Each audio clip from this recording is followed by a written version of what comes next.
وسلام على عباده الذين اصطفى أما بعد فأعوذ بالله من الشيطان الرجيم بسم الله الرحمن الرحيم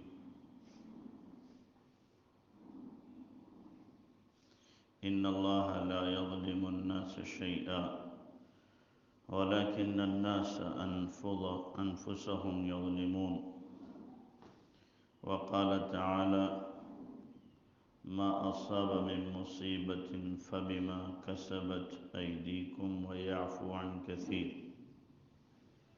سبحان ربك رب العزة عما يصفون وسلام على المرسلين والحمد لله رب العالمين اللهم صل على سيدنا محمد وعلى آل سيدنا محمد وبارك وسلم اللهم صل على سيدنا محمد وعلى آل سيدنا محمد وبارك وسلم اللهم صل على سيدنا محمد وعلى آل سيدنا محمد وبارك وسلم میرے محترم بھائی بزرگوں،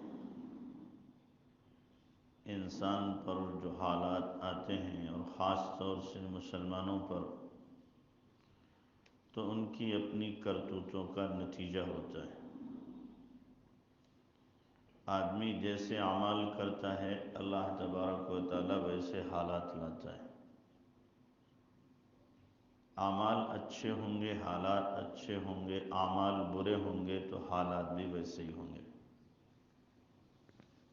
آدمی جیسا بوتا ہے ویسے ہی کاٹتا ہے۔ کیکر لگانے کے بعد امید لگائے کہ مجھے انار ملیں گے، یہ حماقت ہے۔ دنیا کا کوئی بھی آدمی اسے بے وقوفی کہے گا۔ کیکر کا درخت لگایا ہے تو کانٹے ہی ملیں گے، پھل نہیں مل سکتے۔ اعمال بد کیے ہیں، گناہ کیے ہیں تو سکون تھوڑی ملے گا، اب تو بے چینی ہی ملے گی۔ نیک اعمال کیے ہیں تو بے سکونی نہیں مل سکتی، پھر وہ چین کی بانسری ہی بجائے گا۔ یہ اللہ کا ضابطہ ہے، اللہ کا دستور ہے۔ جیسی کرنی ویسی بھرنی، نہ مانے تو کر کے دیکھ، جنت بھی ہے دوزخ بھی ہے، نہ مانے تو مر کے دیکھ۔ اللہ کا دستور ہے۔ اور اللہ تبارک و تعالی جیسا آدمی کام کرتا ہے ویسی اس کو جزا یا سزا دیتا ہے، دنیا میں بھی اور آخرت میں بھی۔ جیسے قرآن نے کہا ہے من اعرض عن ذکری فإن له معیشة ضنکا ونحشره یوم القیامة اعمی۔ دوسری جگہ قرآن نے کہا ہے من کان فی هذه اعمی فهو فی الآخرة اعمی۔ جو دنیا میں اندھا وہ آخرت میں اندھا۔ کیا مطلب؟ جو دنیا میں اللہ کے احکامات کے بجا لانے سے اندھا رہا تو اللہ اس کو قیامت کے دن ان آنکھوں سے بھی اندھا کر دے گا۔ دنیا میں دیکھنے والی آنکھیں ہیں، لیکن آخرت میں ان آنکھوں کی بینائی کو اللہ سلب کرے گا، اس لیے کہ اس نے اپنی آنکھوں سے اللہ کے احکامات کو گرا دیا تھا۔ تو اللہ تبارک و تعالی بھی قیامت کے دن اس کی آنکھوں کی بینائی ہی سلب کر دے گا۔ اور دنیا کا نابینا ہے اور دین زندگی میں تو آخرت میں وہ بینا ہو جائے گا۔ اور دنیا کے نابینا کو اللہ تبارک و تعالی ایسی بینائی دے گا کہ جب چاہے گا وہ اللہ کا دیدار کر لے گا۔ یہ نابینا کو اللہ تعالیٰ قدرت دے گا کہ جو دنیا میں نابینا رہا اور ایمان والا تھا، جب وہ جنت میں پہنچے گا جب چاہے گا اللہ کا دیدار کرے گا، ورنہ عام جنتیوں کے لیے جمعے کے دن اللہ کا دیدار ہوگا۔ اور جو ان سے خاص ہوں گے ان کو صبح شام روزانہ ایک بار ہوگا۔ اور جو ان سے خاص ہوں گے اللہ تبارک تعالیٰ صبح شام دونوں وقت ان کو دیدار کرائے گا، اور نابینا کو ہر وقت اللہ دے گا یہ نعمت اسے، اس لیے کہ دنیا میں وہ ہر چیز کے دیکھنے سے محروم رہا تو اللہ وہ چیز قیامت میں دکھائے گا مرنے کے بعد جو کسی کو میسر ہوگی اور کسی کو بالکل میسر نہیں ہوگی، اللہ کا دیدار۔ تو بہرحال جو دنیا میں اللہ کے احکامات سے اندھا رہا، کل قیامت کے دن اللہ ان آنکھوں سے اسے اندھا کر دے گا، تو وہ کہے گا یا رب لم حشرتنی اعمی، اے اللہ مجھے تو نے اندھا کیوں اٹھایا، وقد کنت بصیرا، میں تو دنیا میں آنکھ والا تھا۔ تو اللہ فرمائے گا کذالک اتتک آیاتی، میری آیتیں قرآن کی اور میری نشانیاں تیرے پاس آتی رہیں، فنسیتہا، تو نے ان کو بھلا دیا، کذالک الیوم تنسیٰ، ایسے ہی تجھے آج بھلا دیا گیا، تجھے اندھا اٹھایا گیا۔ تو قیامت کے دن اللہ اندھا اٹھائے گا جو اللہ کے احکامات سے نابینا بنا رہا، تو آدمی جیسے عمل کرے گا اللہ ویسی اس کو کیا دے گا، سزا دے گا۔ جس جنس کا عمل اسی جنس کی سزا اللہ کی طرف سے ملا کرتی ہے، یاد رکھیں، اسی جنس کی سزا۔ اور اللہ تبارک و تعالیٰ کا یہ دستور ہے، اللہ کا کیا ہے، یہ دستور ہے، اللہ کا یہ عمل ہے۔ مثال کے طور پر ابرہہ تھا، اس نے بیت اللہ کو ڈھانے کا ارادہ کیا اور ہاتھیوں کی فوج لے کر کعبۃ اللہ کے پاس پہنچنے کی کوشش کر رہا ہے۔ اللہ تبارک و تعالیٰ نے راستے میں عرفات کے بعد اور منی سے پہلے بیچ میں جو جگہ ہے، اس جگہ پر اللہ تعالیٰ نے چڑیوں کو بھیجا، اور ان چڑیوں نے پتھر برسا کے ان ہاتھیوں کو اور لشکر کو بھوسا بنا دیا۔ قرآن نے کہا کعصف مأکول، ایسے ہو گئے تھے جیسے کھایا ہوا بھوسا ہوتا ہے، ایسا اللہ نے کیا۔ اب اگر اللہ تعالیٰ چاہتا، اللہ کو قدرت تھی کہ زمین کو حکم دیتا سارا لشکر زمین میں دھس جاتا، اللہ حکم دیتا آسمان سے بڑے بڑے پتھر گرائے جاتے سارے ختم ہو جاتے، لیکن نہیں، اللہ نے چھوٹی چھوٹی چڑیوں کے ذریعے کیوں اسے ہلاک کرایا۔ چڑیاں جتنی مسور کا دانہ ہوتا ہے اتنی بڑی کنکری اپنے پنجوں میں اور اپنے چونچ میں لاتی تھی اور ڈالتی تھی، وہ ریوالور کی گولی کی طرح سر میں اگر گھسی ہے تو ہاتھی کے نیچے سے نکل جاتی تھی۔ اتنی طاقت کہاں سے آئی؟ اللہ جب چاہے کمزور کو طاقت دے دے، طاقت کا خزانہ اللہ کے پاس ہے، کمزور کو طاقتور بنانا اس کے ہاتھ میں ہے، اور طاقتور کو اللہ کیا کرتا ہے، بہت ہی کمزور بالکل مٹی بنا دے، یہ اس کے ہاتھ میں ہے، کوئی حیثیت اس کی باقی نہ رہے۔ تو یہ چونکہ بڑا طاقتور تھا، اللہ نے کہا تیری طاقت کو میں اپنی سب سے کمزور مخلوق سے ختم کراؤں گا تاکہ تیری طاقت کا نشہ ہرن ہو جائے۔ اور پھر یہ اللہ کے گھر کو ڈھانے چلا تھا، اور اس نے صنعاء میں یمن میں ایک کعبہ بنایا تھا کہ وہاں پر کیا ہو، عبادت ہو، اور اللہ کا یہ گھر کیا ہو جائے، ختم ہو جائے۔ تو اس نے عزت والے کو ذلیل کرنا چاہا، اور جو ذلیل تھا اسے عزت دینا چاہیے۔ اللہ نے کہا ٹھیک ہے، ہم بھی کیا کریں گے، جو ذلیل ترین مخلوق پرندہ ہے چھوٹا سا، ہم اس کے ذریعے سے تو بڑی عزت والا ہے تجھے ذلیل کریں گے۔ اور ایک بات عجیب لکھی مفسرین نے، کہا دیکھو اس نے ترتیب الٹی تو اللہ نے بھی ترتیب الٹ دی۔ اس نے ترتیب کیا الٹی کہ عزت کا جو مقام کعبۃ اللہ ہے اس کو ذلیل کرنا چاہا تھا، اور جو ذلت کا مقام اس نے صنعاء میں بنایا تھا اس کو عزت دینا چاہیے۔ تو اللہ نے بھی ترتیب الٹی کیسی کہ ہمیشہ آدمی شکار کرتا ہے پرندے کا، آدمی شکاری ہوتا ہے اور پرندہ اس کا کیا ہوتا ہے؟ شکار ہوتا ہے۔ اللہ نے کہا میں بھی ترتیب الٹتا ہوں، اب پرندہ شکاری ہوگا اور آدمی کیا ہوگا؟ اس کا شکار بنے گا۔ تو پرندوں نے شکار کیا کس کا؟ انسانوں کا۔ تم ترتیب الٹو گے تو ہم بھی کیا کریں؟ ترتیب الٹ دیں گے۔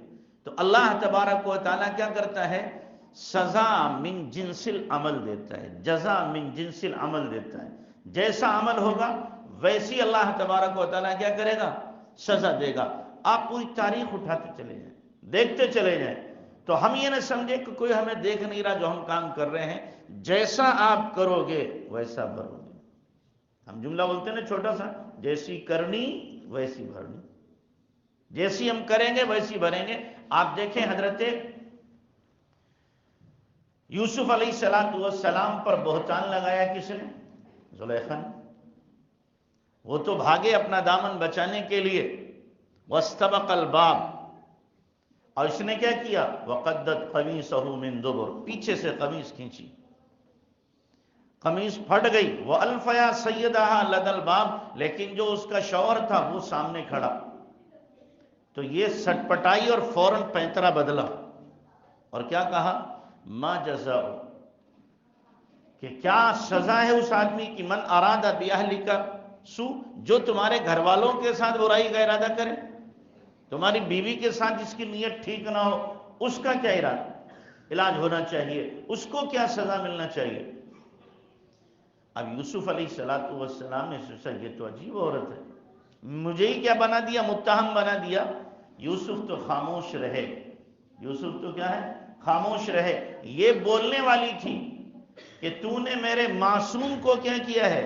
نبی معصوم ہوتا ہے، تہمت لگائی ہے، میں معصوم کے ذریعے سے گواہی دلواؤں گا۔ اس کے ذریعے سے، معصوم کے ذریعے سے، جو بچہ گود میں ہے اس نے گواہی دی، ان کان قمیصہ قد من دبر، ان کان قمیصہ قد من قبل فصدقت وهو من الكاذبین وان کان قمیصہ من دبر فکذبت وهو من الصادقین، کہ دیکھو اگر قمیص آگے سے پھٹی ہے یوسف مجرم ہے، زلیخا کیا ہے؟ پاک دامن ہے، اور اگر قمیص پیچھے سے پھٹی ہے تو یوسف کیا ہے؟ پاک دامن ہے، زلیخا مجرم ہے۔ فلما رأى قمیصہ قد من دبر، جب دیکھا قمیص کو پیچھے سے پھٹی ہوئی ہے تو کہنے لگے نہیں زلیخا تیری غلطی ہے، زلیخا کیا ہے؟ تیری غلطی ہے۔ تو اس نے کیا کیا تھا؟ یوسف کو بدنام کرنا چاہا، اللہ تبارک و تعالیٰ نے یوسف کو کیا کیا؟ نیک نام کیا۔ معصوم پر تہمت لگائی تو معصوم سے اللہ نے کیا دلوائی؟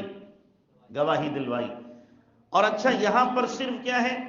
بچے نے تھوڑی سے بات کہی، اسی کے بالمقابل حضرت مریم پر تہمت لگائی پوری قوم نے، پوری قوم نے کیا کہا؟ پوری قوم نے کہا ارے مریم یہ کیا ہے؟ تو یہ کیا لے کے آئی؟ یہ طوفان لے کر کے آئی ہے۔ ما کان ابوک امرأ سوء وما کانت امک بغیہ، تیرا باپ بھی اچھا تھا، تیرا بھائی بھی اچھا تھا، تیری ماں بھی پاک دامن تھی، یہ تو کہاں سے لے آئی؟ پوری قوم نے متہم کیا۔ تو زلیخا نے اب کیا نام، مریم نے کیا کہا؟ فاشارت الیہ، عیسیٰ علیہ السلام جو گود میں معصوم بچے ابھی پیدا ہوئے ان کی طرف اشارہ کہ اس سے بات کر لو۔ قالوا کیف نکلم من کان فی المہد صبیا، ہم اس معصوم سے کیسے بات کریں جو ابھی ماں کی گود میں ہے، دودھ پیتا بچہ 2 دن کا، وہ کیسے بات کرے گا؟ ہمیں باولا سمجھ رہی ہے؟ تو مریم خاموش رہیں، کیوں؟ اللہ کی طرف سے اعلان تھا انی نذرت للرحمن صوما فلن اکلم اليوم انسیا، کہ تم آج نہ بولنے کا روزہ رکھنا۔ مریم نے نہ بولنے کا کیا رکھا؟ روزہ۔ ہمارے یہاں نہ کھانے پینے کا روزہ ہوتا ہے، اور عیسیٰ علیہ السلام سے پہلے جو نبی تھے ان نبیوں کے زمانے میں نہ بولنے کا بھی روزہ ہوتا تھا۔ حضرت زکریا نے بھی نہ بولنے کا روزہ رکھا تھا، زکریا علیہ السلام نے بھی نہ بولنے کا روزہ رکھا تھا کہ جب یحییٰ سے ان کی بیوی حاملہ ہوئی تو اللہ نے کہا کہ دیکھو جب حاملہ ہوں گی تم بولو گے نہیں 3 دن، تمہاری زبان نہیں کھلے گی، 3 دن تک اشارے سے بات کرتے رہے۔ یہاں مریم نے بھی نہ بولنے کا روزہ رکھا اور عیسیٰ علیہ السلام کی طرف اشارہ کیا اس سے بات کرو۔ وہ لوگ حیرت میں پڑے، لیکن اتنے میں عیسیٰ علیہ السلام بول پڑے، قال انی عبد اللہ آتانی الکتاب وجعلنی نبیا وجعلنی مبارکا اینما کنت واوصانی بالصلاة والزکاة ما دمت حیا وبرا بوالدتی ولم يجعلنی جبارا شقیا والسلام علی یوم ولدت ویوم اموت ویوم ابعث حیا ذلك عیسی بن مریم. پوری تقریر کر دی عیسیٰ علیہ السلام نے. کیا کر دی؟ پوری تقریر. کس نے؟ جو معصوم بچہ ماں کی گود میں ہے تقریر کر رہا ہے. لوگ سارے کیا ہے؟ انگشت بدندہ رہ گئے، حیران، یا اللہ یہ بچہ یہ بول رہا ہے. سب خاموش ہو گئے اور اپنی برات بھی ظاہر کی عیسیٰ علیہ السلام نے اپنی ماں کی، ساتھ میں اپنے آنے کا وقت، جانے کا وقت، اپنی نبوت. اور اسی طریقے سے عیسیٰ علیہ السلام نے مکمل طور پر سب کے سامنے اپنے آنے کے مقصد کو بھی بتا دیا، میں کیوں آیا ہوں. تو عیسیٰ علیہ السلام نے اتنی لمبی چوڑی تقریر کیوں کی؟ اس لیے کہ پوری قوم کو سمجھانا تھا، ایک بول میں سمجھ نہیں سکتی تھی، اس لیے عیسیٰ علیہ السلام نے پوری تقریر کی ہے. تو انہوں نے تہمت لگائی معصوم پر. مریم کیا تھی؟ معصوم، پاک دامن تھی. معصوم بچے کے ذریعے اللہ نے کیا ہے؟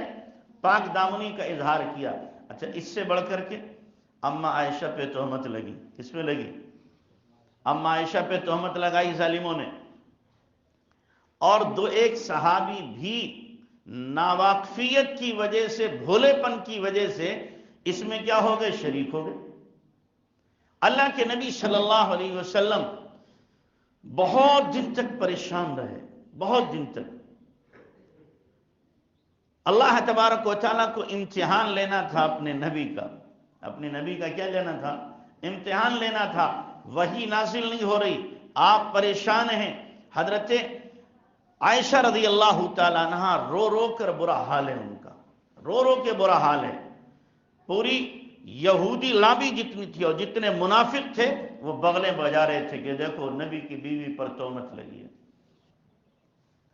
لیکن اللہ کے نبی صلی اللہ علیہ وسلم مطمئن ہیں. اور ایک مرتبہ آپ پریشان ہوئے تھے، ممبر پر آئے اور آپ نے فرمایا لوگ میرے گھر والوں کے بارے میں مجھے پریشان کر رہے ہیں. حضرت عمر کھڑے ہو گئے، اللہ کے نبی اجازت دو، میں گردن اڑا دوں گا ایسے بدبختوں کی جو آپ کو پریشان کر رہے ہیں. آپ نے منع کر دیا. یہاں پر بھی حضرت عائشہ رضی اللہ تعالیٰ عنہ کہتی ہیں مجھے ایسا لگتا تھا اللہ کے نبی کو خواب میں بتا دیا جائے گا یا کوئی اور برات میری ظاہر ہو جائے گی. لیکن چونکہ یہ معاملہ ہے کس کا؟ محبوب ہے، محبوب رب العالمین کا. کس کا ہے؟ محبوب ہے، محبوب رب العالمین کا. تو براہ راست اللہ نے پاک دامنی کا اظہار کیا ہے. قرآن 11 آیتیں حضرت عائشہ رضی اللہ تعالیٰ عنہ کی برات میں قرآن کے اندر اللہ نے نازل فرمائی. 11 آیتیں اللہ نے براہ راست خود کیا اپنے نبی کو حکم بھیجا کہ دیکھو الخبیثات للخبیثین والخبیثون للخبیثات والطیبات للطیبین والطیبون للطیبات اولئک مبرؤون مما یقول. یہ جو کہہ رہے ہیں آپ کے گھر والے اس سے کیا ہیں؟ بالکل بری ہیں. بالکل کیا ہیں؟ بری ہیں. تو آدمی جیسا عمل کرتا ہے، یہاں پر اللہ کے نبی صلی اللہ علیہ وسلم کی اہلیہ محترمہ ہم سب کی ماں حضرت عائشہ رضی اللہ تعالیٰ عنہ کیا ہیں؟ پاک دامن ہیں. ان پر دھبا لگایا جا رہا ہے کیونکہ محبوب کی بیوی ہیں. تو اب اللہ تبارک و تعالیٰ براہ راست کیا ہے؟ براہ راست دخل اندازی کر رہا ہے کہ نہیں، اب کسی بچے سے گواہی نہیں دلوائی جائے گی، اب خواب میں نہیں بتلایا جائے گا، میں خود رب ہو کر کے گواہی دوں گا عائشہ کی کہ عائشہ پاک دامن ہے. تو آدمی جیسا عمل کرتا ہے اللہ تعالیٰ ویسی اس کے لیے کیا ہے؟ ویسی شکلیں دکھاتا ہے. اور ایک اللہ کا دستور اور ہے، ایک اللہ کا دستور اور ہے. یہ اللہ کا دستور ہے کہ دیکھو جو چیز آدمی کے غم کا ذریعہ ہوتی ہے وہی چیز آدمی کی خوشی کا ذریعہ بن جاتی ہے. حضرت عائشہ رضی اللہ تعالیٰ عنہ کو تہمت لگی، ان پر شدید غم طاری ہوا، لیکن یہی تہمت کہتے ہیں میری خوشی کا ذریعہ بنی کہ مجھے یقین نہیں تھا قرآن میں میرا تذکرہ ہوگا. اب 11 آیتوں میں قیامت تک کے لیے میرا تذکرہ اللہ نے کر دیا. تہمت ہی کیا بن گئی؟ ان کی خوشی کا ذریعہ اللہ تبارک و تعالیٰ نے بنا دی. آپ ایسے بہت سے واقعات پڑھیں گے. آپ دیکھیں حضرت یوسف علیہ السلام کے والد یعقوب کو غم ملا کر کہ بھائیوں نے یوسف علیہ السلام کے قتل کی خبر دی اور کہا بھیڑیا کھا گیا انہیں، اور کرتا لے کر کے پہنچے۔ وَجَاءُوا عَلَىٰ قَمِيصِهِ بِدَمٍ كَذِبٍ، جھوٹا خون لے کر پہنچے۔ ابا نے دیکھا تو ابا کیا ہے، روئے، اور کتنا روئے؟ 25 سال تک۔ کتنا روئے ہیں؟ 25 سال تک۔ قرآن کہہ رہا وَبِيَضَّتْ عَيْنَاهُ مِنَ الْحُزْنِ وَهُوَ كَظِيمٌ، روتے روتے آنکھیں ان کی سفید ہو گئی، نابینا ہو گئے۔ اس کرتے کو دیکھ کے کیا ہوئے؟ نابینا ہوئے کہ میرا یوسف مجھ سے جدا ہو گیا۔ اب جب خوشی کا وقت آیا تو کیا ہوا؟ یوسف علیہ السلام کے پاس بھائی پہنچے، اپنی بدحالی کو پیش کیا کہ جی ہم فقر و فاقے میں ہیں اور ہمارا حال بہت برا ہو چکا ہے۔ وَجِئْنَا بِبِضَاعَةٍ مُزْجَاةٍ فَأَوْفِ لَنَا الْكَيْلَ وَتَصَدَّقْ عَلَيْنَا، ہم کھوٹے سکے لے کر آئے ہیں، آپ بڑے کریم ہیں، ہمیں پورا پورا غلہ دے دو۔ وَتَصَدَّقْ عَلَيْنَا، اور اب تو ہم صدقے کے مستحق ہو گئے، ہمیں زکوٰۃ صدقہ ہی دے دو اللہ واسطے۔ ان اللہ یجزی المتصدقین، اللہ آپ کو اس کی جزا عطا فرمائے گا۔ اب یوسف علیہ السلام سے رہا نہ گیا۔ نبی کا دل بہت ہی نرم ہوتا ہے کہ میرے بھائیوں پر اور ابا پر یہ حال آیا کہ یہ صدقات کے محتاج ہو گئے ہیں، خاندان نبوت صدقے کا محتاج ہو گیا ہے۔ تو اب یوسف علیہ السلام نے کہا کیا تم جانتے ہو تم نے یوسف اور اس کے بھائی کے ساتھ کیا کیا ہے؟ یوسف اس کے بھائی کے ساتھ کیا کیا ہے؟ اور یوں پردہ اپنا ہٹا دیا۔ اور جب پردہ ہٹا یوسف کو دیکھا، کہنے لگا انک لانت یوسف، او ہو تو یوسف لگ رہا ہے، تو ہی یوسف ہے کہ ہم نے تو کنویں میں ڈالا تھا مارنے کے ارادے سے، اور تو یہاں تخت شاہی پر بیٹھا ہوا ہے مصر میں۔ انک لانت یوسف قال انا یوسف وہذا اخی، میں یوسف ہوں، یہ میرا بھائی ہے بنیامین، جس کو تم کیا ہے چوری کے جرم میں یہاں پر چھوڑ کر گئے تھے۔ انہو من یتقی ویصبر فإن اللہ لا یضیع اجر المحسنین، یہ اللہ تبارک و تعالیٰ نے ایک قرآن میں ضابطہ بیان کیا، انہو من یتقی ویصبر، جو تقوی اور صبر کرے گا اللہ اس کی محنت تقوی کی اور صبر کی ضائع نہیں ہونے دے گا۔ انہو من یتق ویصبر فإن اللہ لا یضیع اجر المحسنین، جو چاہے اس پر تجربہ کر کے دیکھ لے، اگر صبر اور تقوی مضبوطی سے اپنی زندگی کے اندر ہے، کسی موڑ پر بھی اللہ اس کو رسوا نہیں ہونے دے گا، کسی موڑ پر بھی اللہ اسے ذلیل نہیں ہونے دے گا، کہیں نہ کہیں سے اس کے لیے راستہ نکالے گا۔ تو یعقوب کو غم پہنچا تھا کرتا دیکھ کر، اب خوشی بھی پہنچانا تھی، کائے سے؟ کرتے ہی سے خوشی پہنچانا تھی۔ تو یوسف علیہ السلام نے کیا کہا؟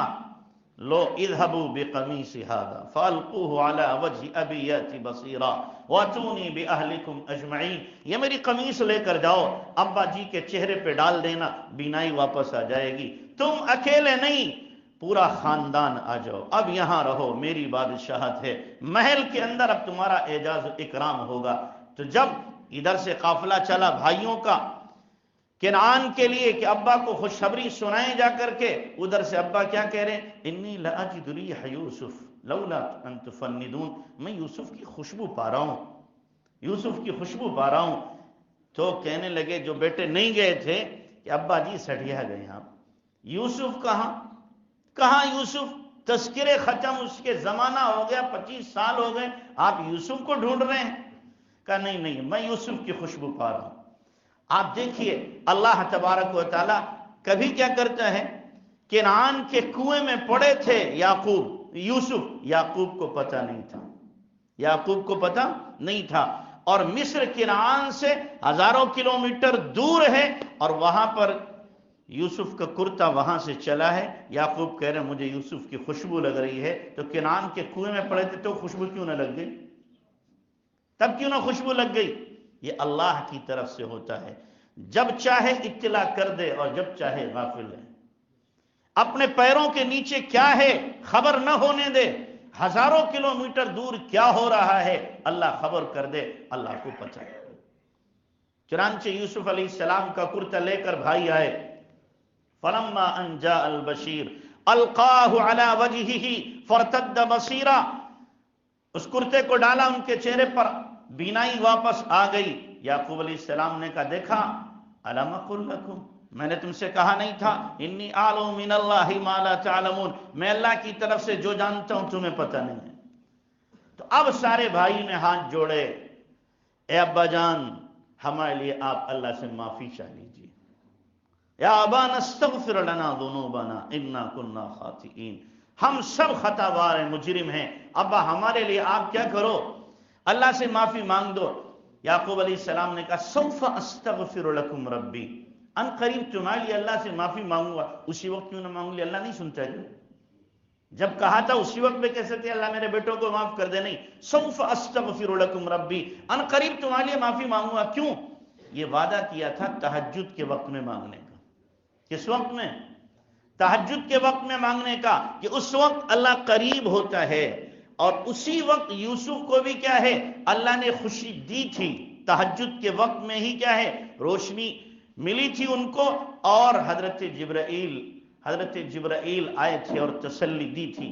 اب بھی کیا ہے تہجد کے وقت میں یعقوب علیہ السلام نے اپنے بیٹوں کے لیے دعا کی۔ یہ وہ بیٹے ہیں جو جرم کر کے بھی جنتی ہیں، نبی کے قتل کے ارادہ کرنے کے بعد اور نبی کو تکلیف پہنچانے کے بعد، دو نبیوں کو تکلیف پہنچائی۔ یوسف علیہ السلام نبی، ان کو کنویں میں ڈالا، یعقوب علیہ السلام نبی، ابا کو تکلیف دی اور 25 سال تک رلایا، اس کے باوجود یہ سب بھائی جنتی ہیں۔ یہ سارے بھائی کیا ہیں؟ جنتی ہیں۔ کیوں؟ نبی نے ہی ان کے لیے دعا کی ہے۔ کس نے دعا کی ہے؟ نبی نے ہی ان کے لیے دعا کی ہے۔ مجرم ہو کر کے بھی، گنہگار ہو کر کے بھی، یہ کیا ہیں؟ پکے سارے کے سارے جنتی ہیں۔ تو آدمی کو کتنا بھی گنہگار ہو جائے اللہ سے مایوس ہونے کی ضرورت نہیں ہے۔ تو میں بات یہ عرض کر رہا تھا کہ اللہ تبارک و تعالیٰ کیا ہے، بندے کو جیسا عمل ہوتا ہے ویسی ہی سزا دیتا ہے، اور جس عمل سے آدمی کو تکلیف پہنچتی ہے وہی عمل اس کی خوشی کا کیا بن جاتا ہے؟ ذریعہ بن جاتا ہے۔ تو اس لیے یہ کبھی نہ سوچو ہم جو کر رہے ہیں کسی کو پتہ نہیں ہے۔ آپ جو کرو گے اس کی سزا ملنی ہے حقیقت میں 100%۔ کتنے چھپ کے آپ جرم کر لو، دنیا کے کسی بھی انسان کو پتہ نہ ہو، کوئی مشین پتہ نہ لگا سکے، لیکن اللہ کی آنکھوں سے آپ نہیں چھپ سکتے۔ اللہ کی آنکھیں وہاں بھی دیکھ رہی ہیں۔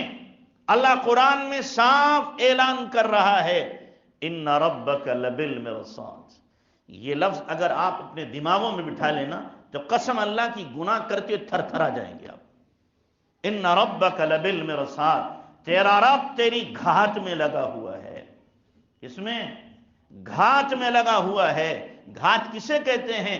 جب کوئی شکاری شکار کھیلنے جاتا ہے اور کسی جھاڑی کی آڑ میں چھپتا ہے اور شکار سامنے سے گزرتا ہے، اس وقت وہ اپنی سانس بھی روک لیتا ہے کہیں اس شکار کو خوشبو نہ لگ جائے، سانس بھی روکتا ہے، کچھ حرکت نہیں کرتا، اور جب شکار نشانے پہ آتا ہے تو فوراً فائر کر دیتا ہے۔ اس کو کہتے ہیں گھات میں لگنا۔ اللہ اکبر، اللہ کہہ رہا ان ربک لبالمرصاد، تیرا رب تیری گھات میں لگا ہوا ہے۔ سوچو آپ، اللہ گھات میں لگ، کب تو جرم کرے گا کب پکڑوں گا، کب تو گناہ کرے گا کب تجھے سزا دوں گا۔ کسی وقت بھی، کسی آن، کسی لمحہ بھی ہم اللہ کی نظروں سے اوجھل نہیں ہیں، اللہ کی نگاہوں میں ہیں۔ جب گناہ کریں گے اللہ چاہے گا تو اسی وقت سزا دے گا، لیکن وہ کریم رب ہے، رحیم رب ہے، گناہوں پہ دیکھتا ہے پھر بھی مہلت دیتا ہے، جرم پر دیکھتا ہے پھر بھی فوراً پکڑ نہیں کرتا ہے۔ بدماش بدماشیاں کرتے ہیں لیکن اللہ چاہے اسی وقت سزا دے۔ یہ ہاتھ جب ظلم کے لیے اٹھ رہے ہوں، اللہ چاہے ان ہاتھوں کو اسی وقت توڑ سکتا ہے۔ یہ نگاہیں جب حرام دیکھتی ہیں، اللہ چاہے اسی وقت ان سے بینائی کو سلب کر لے۔ یہ زبان جب جھوٹ کے لیے چلتی ہے، دغا کے لیے چلتی ہے، یہ زبان جب گانے کے لیے چلتی ہے، یہ زبان جب غیبت کے لیے چلتی ہے، چغلے کے لیے چلتی ہے، میرا اللہ چاہے اسی وقت فالج ڈال دے، اب یہ ایک بول بھی نہ بول سکے۔ یہ قدم میرے جب حرام مجلسوں کی طرف جائیں جہاں حرام کاریاں ہو رہی ہیں، جہاں خدا کے احکامات توڑے جا رہے ہیں، ہم جب وہاں جا رہے ہیں، اللہ چاہے ان قدموں کو مفلوج کر دے، شل کر دے، یا ہمارے پیر اٹھ نہ سکیں، لیکن ان ربکم لرؤوف الرحیم، ان ربکم لرؤوف الرحیم۔ کیا کہا اللہ نے؟ ان ربکم لرؤوف الرحیم، کہ تمہارا رب بڑا معاف کرنے والا ہے، بڑے رحم والا ہے، اس لیے تمہاری پکڑ نہیں کرتا۔ اگر اس سے اوپر اللہ نے کہا ہے ہم چاہیں تو تمہیں زمین میں دھسا دیں، ہم چاہیں تو تمہارے اوپر پتھر برسا دیں، ہم چاہیں تمہارے اوپر آگ کی بارشیں کر دیں، لیکن مسئلہ کیا ہے؟ ان ربکم لرؤوف الرحیم، میرا رحم، میرا کرم غالب آ جاتا ہے، جس کی وجہ سے تم بچ جاتے ہو، ورنہ تمہاری کرتوتیں، تمہارے اعمال ایسے ہیں، میں چاہوں تو وہیں پکڑ لوں۔ تو اس لیے میرے بھائیوں، جب جرم کیا کرو تھوڑی دیر کے لیے اللہ واسطے سوچا کرو ہم کس کو ناراض کر رہے ہیں، کس کو للکار رہے ہیں، کس کو للکار رہے ہیں، کس رب کو ہم آنکھیں دکھا رہے ہیں گناہ کر کے۔ جو رب جب چاہے ہمیں پکڑ سکتا ہے، ہم اس کا کھا کر کے، اسی کی نعمتیں استعمال کر کے، اسی کی نافرمانی۔ دنیا کا کوئی انسان اگر چند پیسوں کی مدد ہماری کر دیتا ہے، ہماری نگاہیں اس کے سامنے اٹھتی نہیں۔ یہ ہمارا محسن ہے، کسی آڑے وقت ہمارے کام آ جاتا ہے، ہمارا سر جھک جاتا ہے، بھائی انہوں نے موقع پہ میرا ساتھ دیا تھا۔ اس رب کو کیوں بھول جاتے ہو جو رب ہر وقت ہمارا ساتھ دیتا ہے، ہر وقت ہمارا ساتھ دیتا ہے؟ ہم مجرم ہوتے ہیں، ہاتھ اٹھاتے ہیں، پھر بھی وہ ہمیں رسوا نہیں کرتا، پھر بھی ہمیں خالی ہاتھ نہیں لوٹاتا۔ ابھی 3 دن پہلے میں ایک صاحب کے یہاں گیا، عیادت میں بیمار ہو گئے تھے، وہ ڈائلیسس ہو رہی، تو مجھے دیکھا رونے لگے، کہنے لگے مفتی صاحب میں اپنے رب کا شکر ادا نہیں کر سکتا کہ میں مرنے کے قریب تھا، 6 گھنٹے میرے جیسے کرب و بے چینی میں گزرے ہیں، لگتا تھا ہاتھ اٹھ نہیں رہا تھا، پیر اٹھ نہیں رہا تھا، میں حرکت نہیں کر سکتا تھا، لیکن میں نے دل میں اپنے رب سے مانگا کہ اللہ معاف کر دے، میرے رب نے معاف کیا، اب اس قابل ہوں کہ میں بیٹھ رہا ہوں، چل بھی لیتا ہوں، اور چند دنوں میں اللہ پوری شفا دے گا۔ کہنے لگے میں مجرم، میں باغی، میں نافرمان، صبح سوتا رہتا تھا، فجر نہیں پڑتا تھا، میرے اللہ نے مجھے جھٹکا دیا ہے، ایک کوڑا لگایا ہے سدھارنے کے لیے، کوڑا لگایا ہے سدھارنے کے لیے۔ اللہ کرے ہم اس کوڑا لگنے سے پہلے سدھر جائیں، اس تماچے کے پڑنے سے پہلے اللہ کرے ہمیں عقل آ جائے۔ اللہ کبھی کبھی تماچا لگاتا ہے، ہوش مند اور دور اندیش سمجھ جاتے ہیں، لیکن جو احمق قسم کے لوگ بدماش ہوتے ہیں، وہ کہتے ہیں یہ تو ہو رہا ہے، یہ تو سب کے ساتھ ہوتا رہتا ہے۔ نہیں میرے بھائیوں، اللہ کے نظام کے تحت ہوتا ہے۔ اللہ ہمیں عمل کی توفیق عطا فرمائے اور ہمیں بدعملیوں سے مکمل طور پر اللہ محفوظ فرمائے۔ وآخر دعوانا ان الحمدللہ۔ بھائی جنہوں نے سنت نہ پڑھی